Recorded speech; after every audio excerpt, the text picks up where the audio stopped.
Well, you may remember Stuart Baanstra as the man who stripped off his clothes at the New South Wales Electoral Commission in March, and it was an attention-grabbing move which saw him ejected from the building and then created a headline, or headlines I should say, here and overseas. But what you might not know is that Stuart was arrested during another moment in his campaign. He was charged with offensive conduct, and earlier this week his case was finally resolved. And it wasn't good news for Stuart. He was convicted, fined $200, and now he's feeling the consequences of a criminal conviction against his name. G'day, Stuart. Hello, Tim. How are you? Oh, I'm pretty well, mate, pretty well. Now, you're not happy about this court ruling, are you? No, Tim, I'm disappointed. I represented myself. It was the first time I'd represented myself in court, and it didn't go well. And I was convicted, received $200 fine and $83 court costs, and a conviction, a criminal conviction for offensive conduct. I just received a notice today from the court. With the usual details, how to pay and what happens if I don't pay, I may actually decide not to pay, Tim. You may decide not to pay the fine. Isn't that going to cause you all kinds of trouble? Yes, it is. I was reading the consequences of that, and it says they may suspend my driver's license. Now, I do drive a taxi on the weekends for extra income to my full-time job, or they could send the sheriff around, or take money from my bank account, or as a last resort, put me in jail. Now, listen, Stuart, I need to flesh out why exactly you're feeling so strongly that you might even go against what the court has dished out to you. But before we do, let's take a step back. On that day that you were arrested, what exactly, explain to my listeners, what exactly were you doing? What brought you to the attention of the police? Okay, well, it was about the fifth day that I was campaigning in a G-string, and I left home on my bicycle and took the bus to the city in a G-string, and I at all times carried a sign on my back saying vote for me for Nude rights.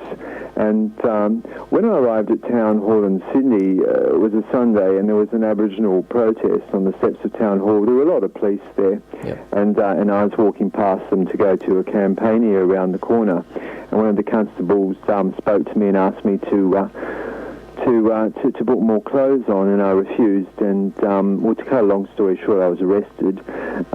When I went to court, he mentioned there was the Aboriginal protest, and I pointed out that Aboriginal people used to be nude before we arrived, but the judge ruled that is irrelevant. And the cathedral, well, I did want to sort of say, well, they do believe in the Garden of Eden, but I didn't even get to say that. So, Stuart, let's just clarify here. In the middle of this protest, and it was also leading up to the New South Wales election, you were wearing nothing but a G-string in a public place, and then you refused to comply with the police request to put on your clothes. That's right. Yeah, that's right, Tim.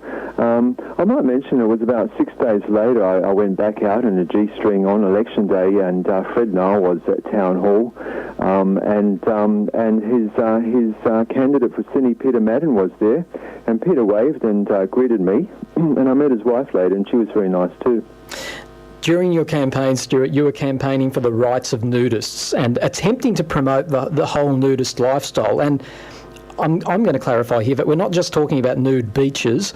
We're talking about the calls for the right to be nude anywhere, anytime. Shopping centres, public parks, workplaces.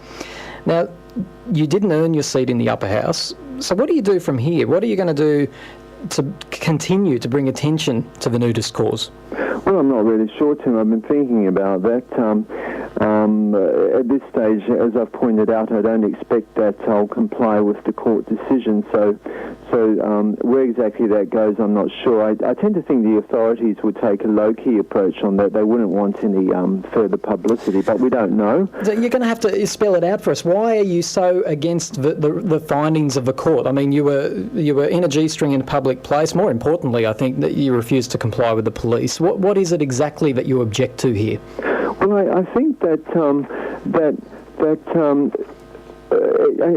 I think it's the view of nudity and that it's illegal and it's so difficult to get through this through the democratic processes. I was just thinking tonight that nudists do pay rates and taxes, and yet we are a group which isn't recognised, and attempts by nudists to meet members of parliament are usually refused. And with the court saying that I'm guilty of offensive conduct, essentially they're kind of saying that my campaign is over, and the law's the law, and it's no go. Some people would say you have the right to practice nudism in your home.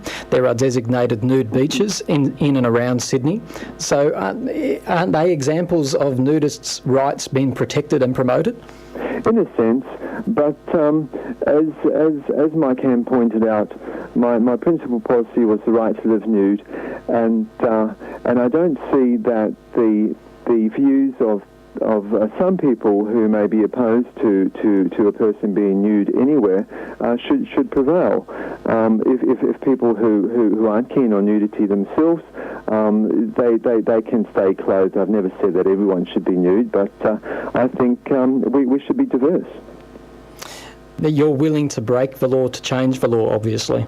Look, I haven't made a final decision on that. I've got another 3 weeks, but at this stage, that's where I think I'm heading. I'd also like to point out, Tim, that during the court case, the arresting constable said under oath that he wasn't aware that any complaints had come from the public. Now, on that day, hundreds of people saw me. Through my campaign, thousands of people saw me, and I said, well, why did you arrest me? And he said, because he represents society. But no one from society made a complaint. So you don't believe you were causing offence on that day? Not particularly. I think the G-string was a bridge, if you like, between two worlds, between a world where people can be completely nude, which hasn't happened, at least not yet, and a world where we live at the moment, where you simply get up and put clothes on. I've never heard a G-string quite described like that. That is beautiful, Stuart. That's like poetry. I love it. So, would you go to jail over this issue? Are you willing to go to jail over this issue? That's a tough question. I've got 3 weeks to make this decision. They won't let you be nude in jail. No. Look, Tim. When I went to court, it crossed my mind to go in a G-string, and a couple of my friends said, "Look, try and be as conservative as you can, to show that you're just an everyday guy."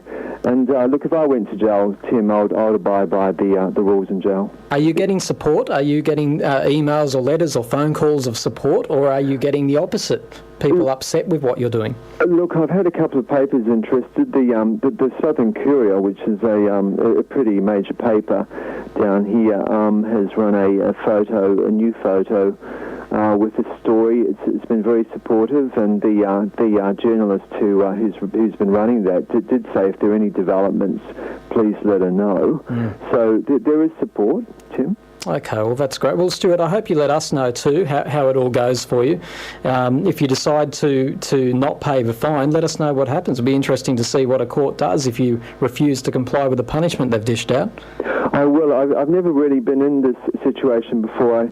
I've never had a criminal record, so it's all new territory for me, Tim. Yeah, well, look, you're certainly a man of your convictions, Stuart, and that's something that I can admire about you, that's for sure. So good on you, and good luck, and do everything you can to avoid jail time, hey? I will, and thanks for having me on your show, Tim. My pleasure, Stuart. Thank you very much. That's Stuart Baanstra there, who was a candidate for the New South Wales Upper House at the last election. He continues to this day to be a nudist campaigner. What do you think about the lengths that Stuart is willing to go to for his cause? Give us a call. 6585 3456 is our telephone number tonight.